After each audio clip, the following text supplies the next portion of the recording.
Assalamualaikum warahmatullahi wabarakatuh. Salam sejahtera bagi kita semua. Bapak Ibu sekalian, saya ucapkan terima kasih atas waktu dan teman yang sudah diberikan, sehingga pada hari ini kita bisa berkumpul dalam acara sosialisasi pembuatan bioetanol. Pertama-tama, izinkan saya memperkenalkan diri. Saya Ati Wulandari dan rekan-rekan saya. Kami dari Fakultas Teknik Universitas Jember.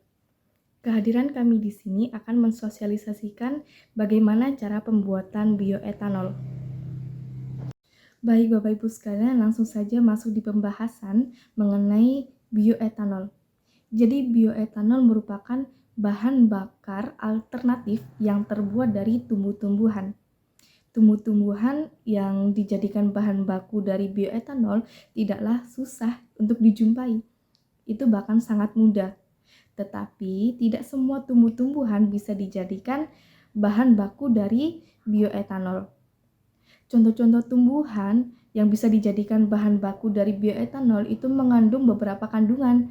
Nah, contohnya ada kandungan glukosa tinggi, kandungan pati tinggi, dan kandungan legnuselulosa.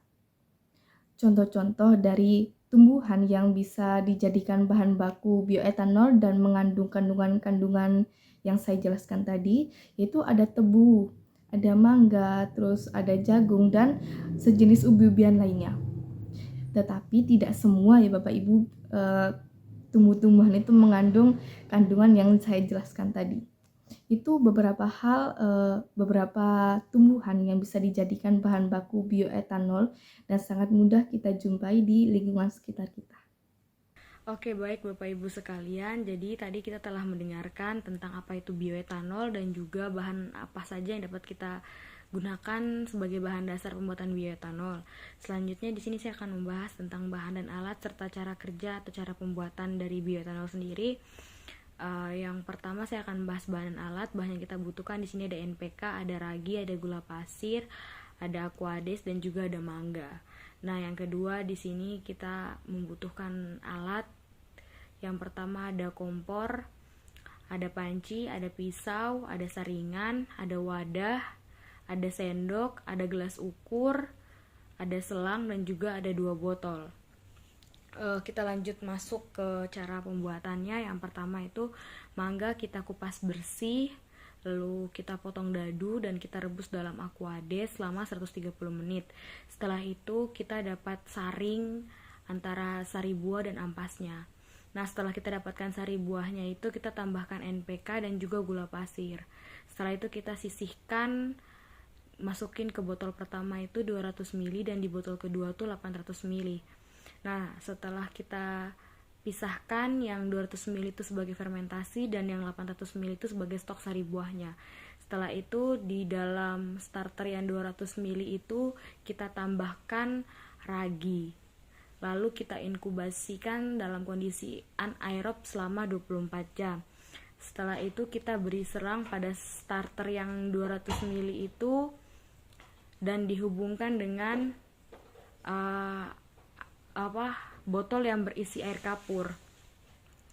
Setelah itu campurkan starter yang sudah dibuat itu, starter yang 200 ml ini kita campurkan dengan yang 800 ml. Setelah itu kita inkubasikan selama 14 hari. Nah, setelah diinkubasikan selama 14 hari kita dapatkan etanol. Nah, etanol itu dapat kita ukur kadar airnya atau kadar etanolnya dengan cara direbus sampai mencapai titik didih. Nah, setelah kita rebus bersamaan dengan aquades sampai mencapai titik didih, kita akan dapatkan kadar etanolnya. Nah, setelah itu kita dapat mengetahui kadar etanol yang kita dapatkan dari proses pembuatan bioetanol ini. Oke, sekian dari saya. Mungkin selanjutnya ada kesimpulan yang akan dijelaskan oleh teman saya. Sekian dan terima kasih. Nah, Bapak Ibu sekalian, bagaimana nih penjelasan yang udah dijabarkan tadi? Pastinya udah paham kan bioetanol itu seperti apa? Jadi, kesimpulan yang dapat kita ambil di sini ialah bioetanol ini merupakan sebuah energi terbarukan dan biofuel yang dapat kita hasilkan dari pemprosesan pemprosesan dari bahan-bahan berglukosa tinggi seperti buah-buahan, pati seperti jagung, tebu yang juga mengandung lignocellulose yang dengan bantuan fermentasi dari mikroorganisme hingga akhirnya nanti dilakukan fermentasi hingga dihasilkan sebuah etanol yang akhirnya dapat kita gunakan sebagai bahan bakar alternatif yang dapat bernilai ekonomis dan juga dapat kita gunakan sebagai usaha yang dapat kita lakukan. Baik, mungkin cukup sekian yang dapat kami sampaikan dari kelompok kami. Kurang lebihnya mohon maaf.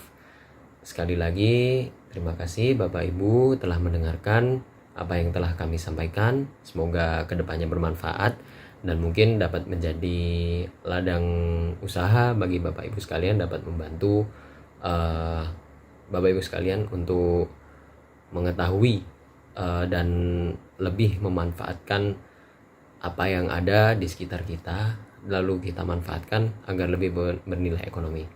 Oke, wassalamualaikum warahmatullahi wabarakatuh.